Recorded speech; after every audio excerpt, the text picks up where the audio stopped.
Ruth Chapter 1. In the days when the judges ruled, there was a famine in the land. So a man from Bethlehem in Judah, together with his wife and 2 sons, went to live for a while in the country of Moab. The man's name was Elimelech, his wife's name was Naomi, and the names of his 2 sons were Mahlon and Chilion. They were Ephrathites from Bethlehem, Judah, and they went to Moab and lived there. Now Elimelech, Naomi's husband, died, and she was left with her 2 sons. They married Moabite women, one named Orpah and the other Ruth.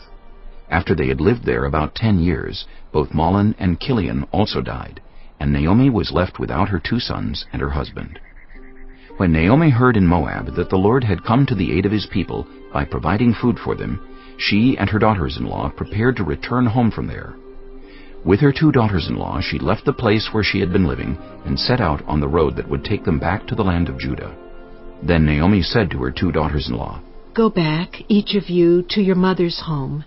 May the Lord show you kindness, as you have shown kindness to your dead husbands and to me. May the Lord grant that each of you will find rest in the home of another husband."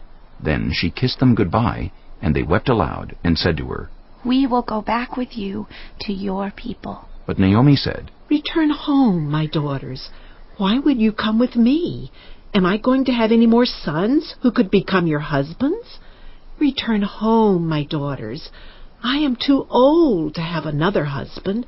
Even if I thought there was still hope for me, even if I had a husband tonight and then gave birth to sons, would you wait until they grew up? Would you remain unmarried for them? No, my daughters, it is more bitter for me than for you, because the Lord's hand has turned against me." At this they wept aloud again. Then Orpah kissed her mother-in-law goodbye, but Ruth clung to her. "Look," said Naomi, "your sister-in-law is going back to her people and her gods. Go back with her." But Ruth replied, "Don't urge me to leave you or to turn back from you. Where you go, I will go, and where you stay, I will stay. Your people will be my people, and your God my God. Where you die, I will die, and there I will be buried. May the Lord deal with me, be it ever so severely, if even death separates you and me." When Naomi realized that Ruth was determined to go with her, she stopped urging her. So the 2 women went on until they came to Bethlehem. When they arrived in Bethlehem, the whole town was stirred because of them, and the women exclaimed, "Can this be Naomi?" "Don't call me Naomi," she told them. "Call me Mara, because the Almighty has made my life very bitter. I went away full, but the Lord has brought me back empty. Why call me Naomi? The Lord has afflicted me. The Almighty has brought misfortune upon me." So Naomi returned from Moab, accompanied by Ruth the Moabite, her daughter-in-law, arriving in Bethlehem as the barley harvest was beginning. Chapter 2. Now Naomi had a relative on her husband's side, a man of standing from the clan of Elimelech, whose name was Boaz.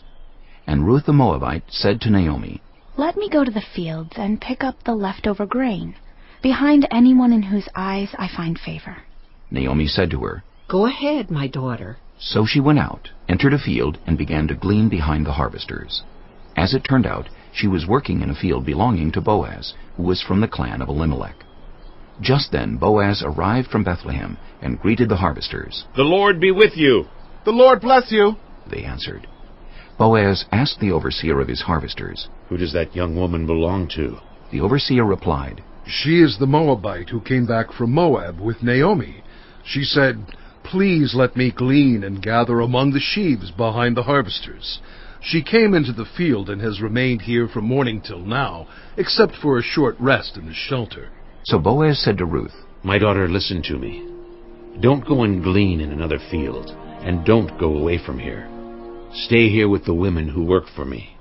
Watch the field where the men are harvesting, and follow along after the women.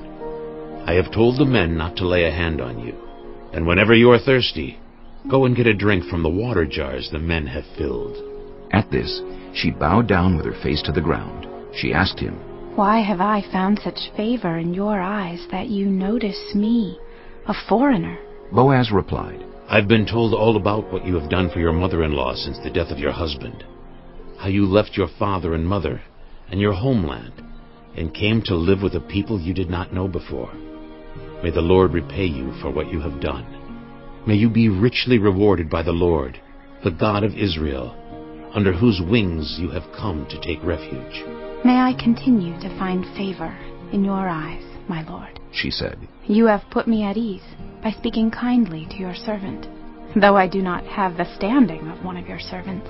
At mealtime, Boaz said to her, Come over here. Have some bread and dip it in the wine vinegar. When she sat down with the harvesters, he offered her some roasted grain. She ate all she wanted and had some left over. As she got up to glean, Boaz gave orders to his men. Let her gather among the sheaves, and don't reprimand her. Even pull out some stalks for her from the bundles, and leave them for her to pick up. And don't rebuke her. So Ruth gleaned in the field until evening. Then she threshed the barley she had gathered, and it amounted to about an ephah. She carried it back to town, and her mother-in-law saw how much she had gathered. Ruth also brought out and gave her what she had left over after she had eaten enough. Her mother-in-law asked her, Where did you glean today? Where did you work? Blessed be the man who took notice of you. Then Ruth told her mother-in-law about the one at whose place she had been working. The name of the man I worked with today is Boaz, she said. The Lord bless him, Naomi said to her daughter-in-law. He has not stopped showing his kindness to the living and the dead. She added, That man is our close relative. He is one of our guardian redeemers. Then Ruth the Moabite said, He even said to me, Stay with my workers until they finish harvesting all my grain. Naomi said to Ruth her daughter-in-law, It will be good for you, my daughter, to go with the women who worked for him, because in someone else's field you might be harmed. So Ruth stayed close to the women of Boaz to glean until the barley and wheat harvests were finished, and she lived with her mother-in-law. Chapter 3. One day Ruth's mother-in-law Naomi said to her, My daughter, I must find a home for you where you will be well provided for. Now Boaz, with whose women you have worked, is a relative of ours. Tonight he will be winnowing barley on the threshing floor. Wash, put on perfume, and get dressed in your best clothes. Then go down to the threshing floor, but don't let him know you are there until he has finished eating and drinking. When he lies down, note the place where he is lying. Then go and uncover his feet and lie down. He will tell you what to do. I will do whatever you say, Ruth answered. So she went down to the threshing floor and did everything her mother-in-law told her to do. When Boaz had finished eating and drinking and was in good spirits, he went over to lie down at the far end of the grain pile. Ruth approached quietly, uncovered his feet, and lay down. In the middle of the night, something startled the man. He turned, and there was a woman lying at his feet. Who are you? He asked. I am your servant, Ruth. She said. Spread the corner of your garment over me, since you are a guardian redeemer of our family. The Lord bless you, my daughter, he replied. This kindness is greater than that which you showed earlier. You have not run after the younger men, whether rich or poor. And now, my daughter, don't be afraid. I will do for you all you ask. All the people of my town know that you are a woman of noble character. Although it is true that I am a guardian redeemer of our family, there is another who is more closely related than I. Stay here for the night, and in the morning, if he wants to do his duty as your guardian redeemer, good. Let him redeem you. But if he is not willing, as surely as the Lord lives, I will do it. Lie here until morning. So she lay at his feet until morning, but got up before anyone could be recognized. And he said, No one must know that a woman came to the threshing floor. He also said, Bring me the shawl you are wearing and hold it out. When she did so, he poured into it 6 measures of barley and placed the bundle on her. Then he went back to town. When Ruth came to her mother-in-law, Naomi asked, How did it go, my daughter? Then she told her everything Boaz had done for her, and added, He gave me these 6 measures of barley, saying, Don't go back to your mother-in-law empty-handed. Then Naomi said, Wait, my daughter, until you find out what happens, for the men will not rest until the matter is settled today. Chapter 4. Meanwhile, Boaz went up to the town gate and sat down there just as the guardian redeemer he had mentioned came along. Boaz said, "Come over here, my friend, and sit down." So he went over and sat down. Boaz took 10 of the elders of the town and said, "Sit here." And they did so. Then he said to the guardian redeemer, "Naomi, who has come back from Moab, is selling the piece of land that belonged to our relative Elimelech. I thought I should bring the matter to your attention and suggest that you buy it in the presence of these seated here and in the presence of the elders of my people. If you will redeem it, do so. But if you will not, tell me so I will know. For no one has the right to do it except you, and I am next in line." "I will redeem it," he said. Then Boaz said, "On the day you buy the land from Naomi, you also acquire Ruth, the Moabite, the dead man's widow, in order to maintain the name of the dead with his property." At this the guardian redeemer said, "Then I cannot redeem it because I might endanger my own estate. You redeem it yourself. I cannot do it." Now in earlier times in Israel, for the redemption and transfer of property to become final, one party took off his sandal and gave it to the other. This was the method of legalizing transactions in Israel. So the guardian redeemer said to Boaz, "Buy it yourself." And he removed his sandal. Then Boaz announced to the elders and all the people, "Today you are witnesses that I have bought from Naomi all the property of Elimelech, Kilion, and Mahlon. I have also acquired Ruth the Moabite, Mahlon's widow, as my wife, in order to maintain the name of the dead with his property, so that his name will not disappear from among his family or from his hometown. Today you are witnesses."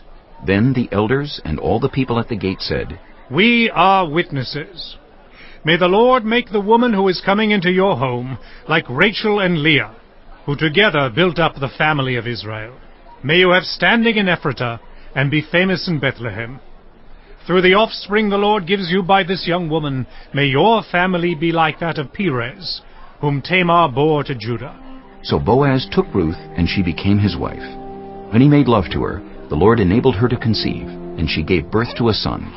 The women said to Naomi, "Praise be to the Lord, who this day has not left you without a guardian redeemer.